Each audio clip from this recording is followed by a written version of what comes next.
1. Nobody speaks to Cindy. I just can't forget about the day we met.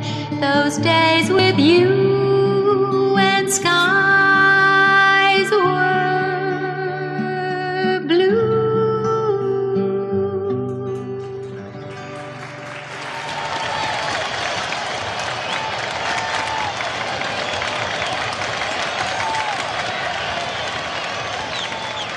Suddenly, there were no lights.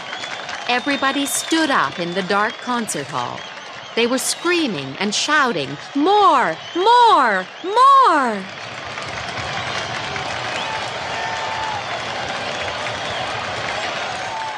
That's the end of the show, and it's good night from Strawberry and the Sensations, shouted Cindy into the microphone.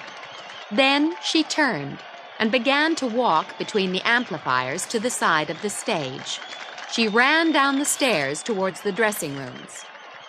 The lights went on in the concert hall, and 3,000 people got up and began to move slowly towards the doors.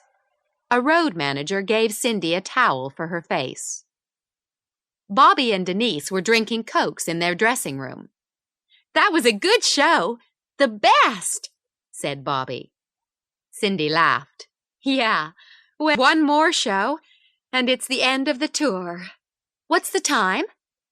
9 o'clock, said Denise, or before the second show. "Right, I need a drink," said Cindy. They were laughing. "Good show, Cindy," said Hank, the guitarist. "The singing was okay. I'm not sure about the guitar," said Cindy.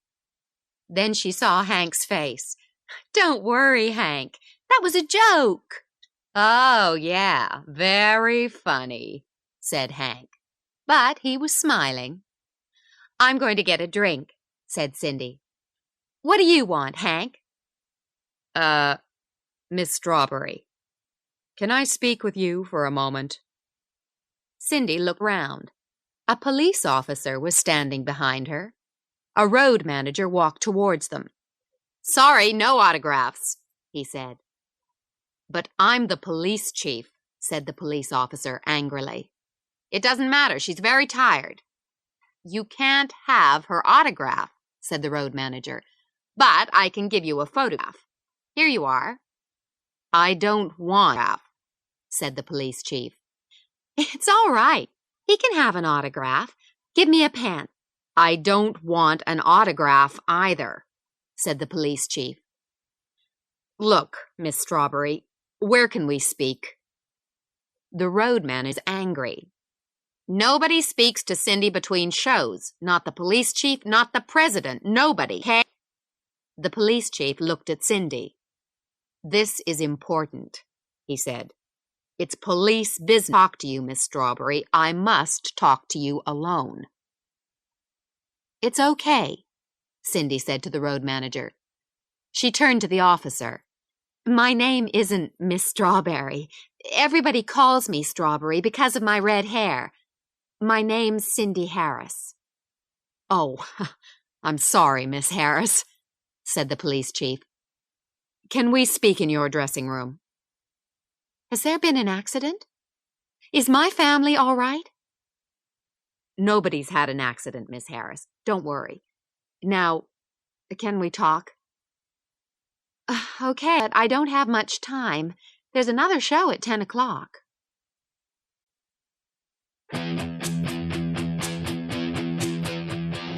2. Stop the show. Went to Cindy's dressing room. Cindy sat down. She opened a small case on the table. "Excuse me," she said, "but I have to do my makeup before the second show." "Maybe you'd like to read this first," said the police chief. He gave Cindy a piece of paper. Cindy took it.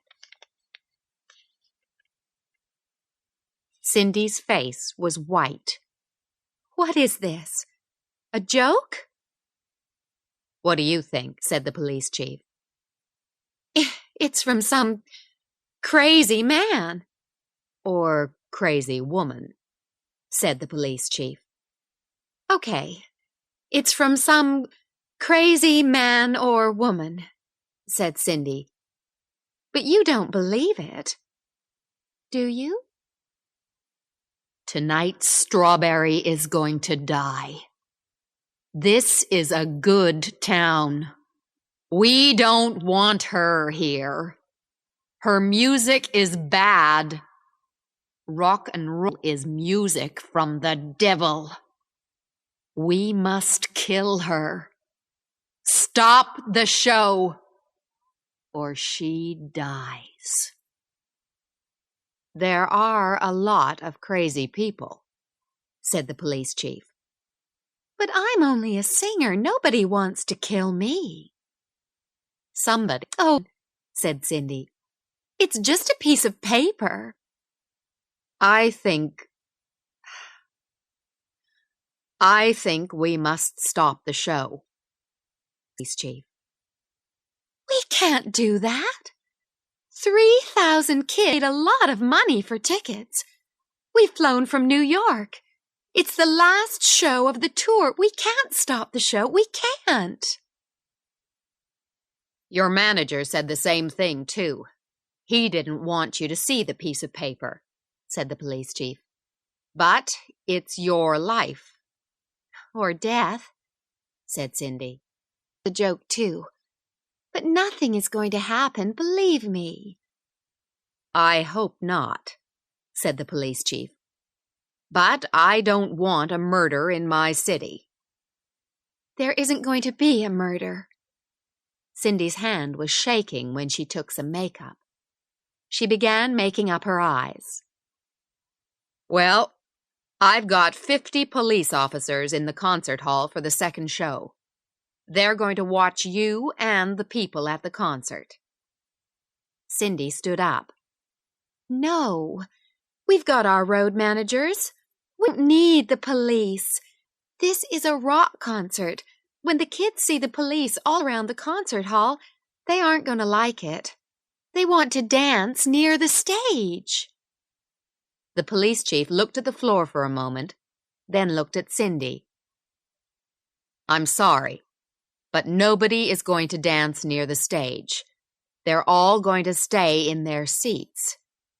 The kids always dance near the stage at our shows. You can't stop them. There's going to be trouble, she said. They are not going to dance near the stage, and there is not going to be trouble. He stood up. Be careful, Miss Harris. Please be very careful. Bobby and Denise came into the room. Aren't you ready yet, Cindy? Said Bobby. Yeah, I'm ready, said Cindy. Let's go.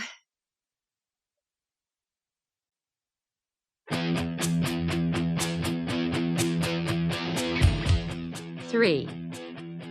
Bad news. The three singers left the dressing room.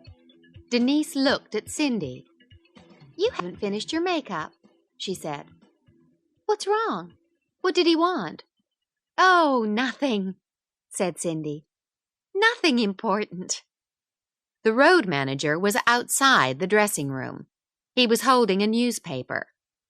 Have you seen this? He asked. Greenfield Sun, 11th of November. Stop Strawberry. 400 people came to a meeting in the hall last night. They heard a talk rock and roll music by State Senator Pugh. Senator Pugh said, rock music comes from the devil. The worst rock singer is Strawberry, of Strawberry and the Sensations. To stop tonight's concert by Strawberry and the Sensations at the Arcadia Concert Hall in Greenfields. Strawberry and the Sensations are at number 4 in the top 20 this week with their song, I Can't Forget. Pugh doesn't like the singer because of her hair. Strawberry's songs are about love. Nobody has said anything bad about her before. They sold all the tickets for 2 months ago. What is it? said Bobby. She took the newspaper. It was the Greenfield Sun. She laughed. "It's a nice town," she said. She gave the newspaper. Cindy looked at the front of the newspaper. "What is it, Cindy? You aren't laughing," said Bobby. "It isn't very funny," said Cindy. She dropped the newspaper on the floor. "Oh, he's just crazy," said Bobby. "Don't worry about it." "There are a lot of crazy people," said Cindy. "A lot." Another road manager came over to them. "We're going to begin later tonight," he said. "The kids aren't in the hall yet. They're coming in very slowly." "Why?" said Denise. "I don't know," said the road manager. "The police are looking at everybody's tickets very carefully." "What said Denise. "We never have police at our concerts. There's never any trouble." Denise looked at me. "What did that police officer want?" she said. "You haven't told us." "Haven't I?" said Cindy. She turned to the road manager. "My microphone all right?" she said. "I had a problem with my microphone in the first show." "What kind of problem?" said the road manager. "I was listening to you. It was okay." "No, it wasn't," said Cindy. "Can we go it?" "Yeah, all right, but I'm sure there's no problem," said the road. "Cindy, what did the police officer want?" asked Denise. "Sorry, Denise, I don't have time. I have to look at that microphone. I can tell you later." Cindy walked away with the road manager. Denise turned to Bobby. "What's wrong with Cindy?" she said. "I don't know," said Bobby. Then she looked down at the newspaper on the floor. "I really don't know."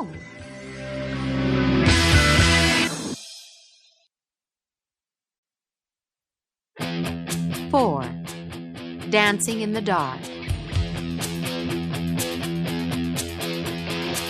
Cindy, Bobby, and Denise were waiting at the side of the stage.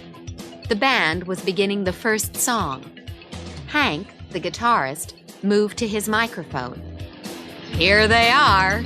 It's Strawberry and the Sensations."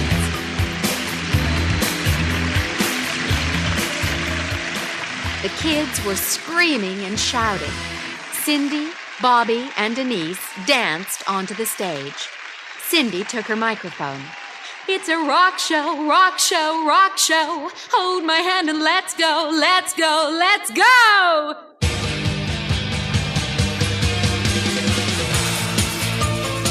The concert hall was dark. Cindy could see a line of police officers in front of the stage. They weren't looking at her. They were all watching the people in the hall. The band played the first 3 songs very well. Cindy was beginning to feel better. She was enjoying the show. But she couldn't forget the piece of paper. Bobby and Denise didn't know about the paper. They were standing next to her. Cindy moved away from them. Maybe there was a crazy person out there. The piece of paper was about her, not Bobby and Denise. It was dangerous for them when Cindy was standing next to them.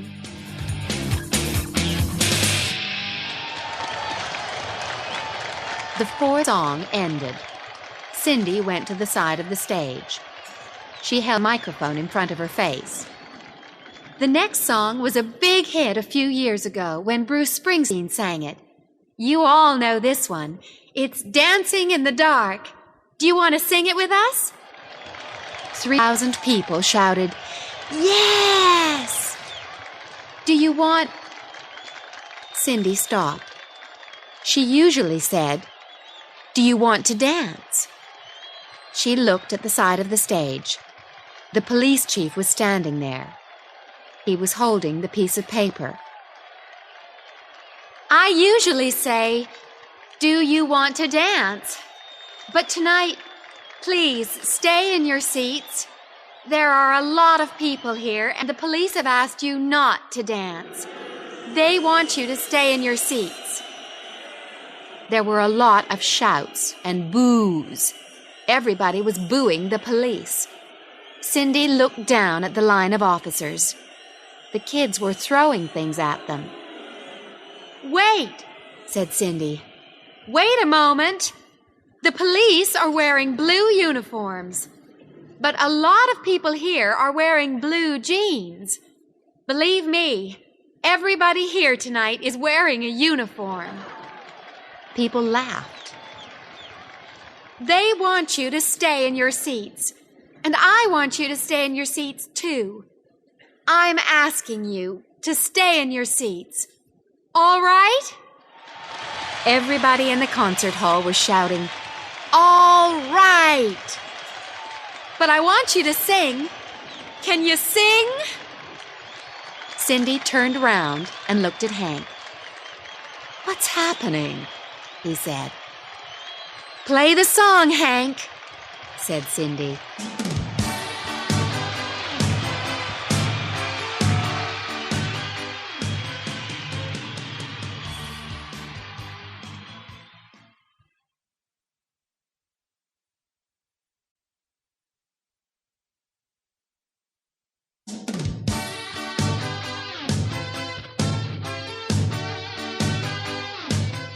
Five.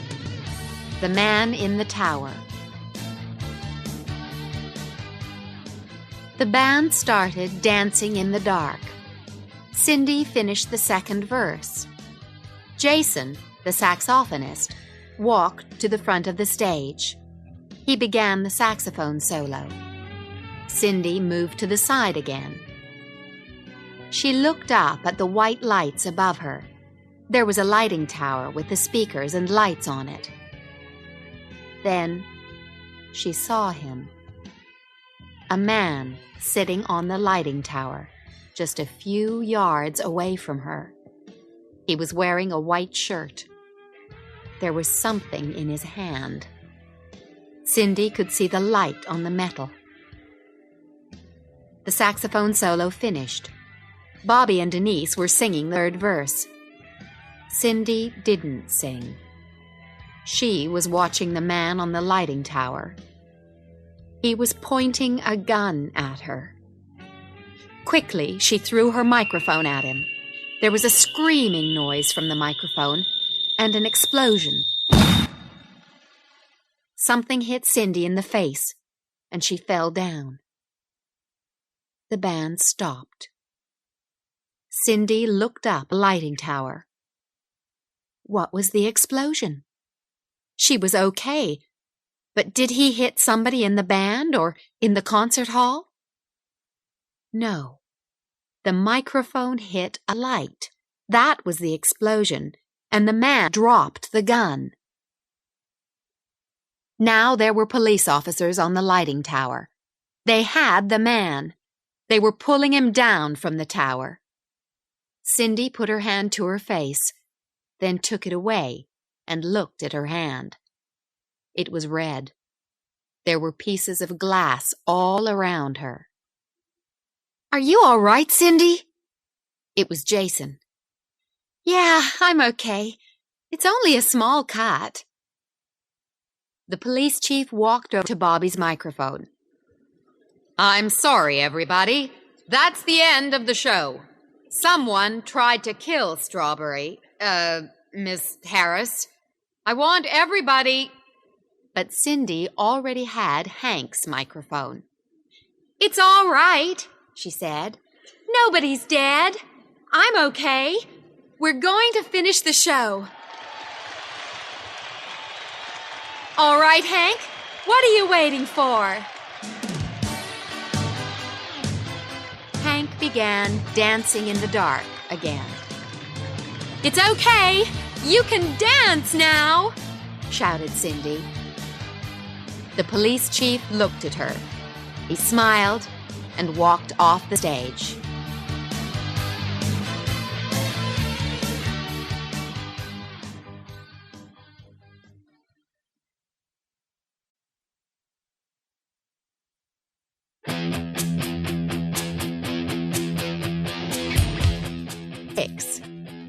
a new fan.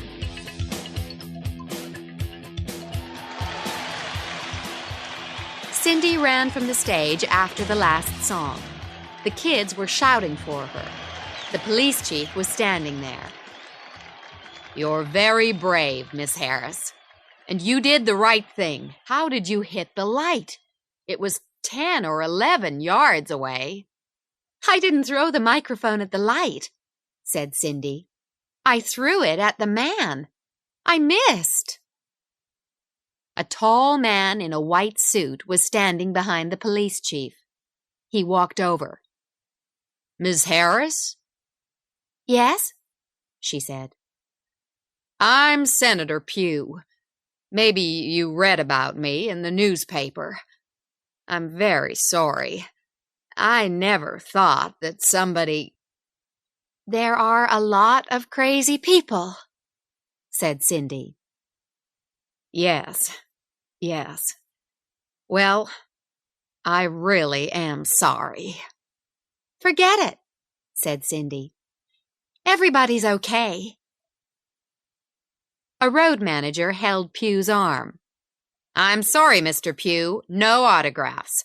Cindy never gives autographs." "What?" said Pugh. "An autograph? But I don't—" Cindy walked towards her dressing room. "Excuse me," she said to the police chief. "I'm going to wash my face. We can talk in my dressing room." They went into the dressing room. Cindy sat down. "Thank you for finishing the show," said the police chief.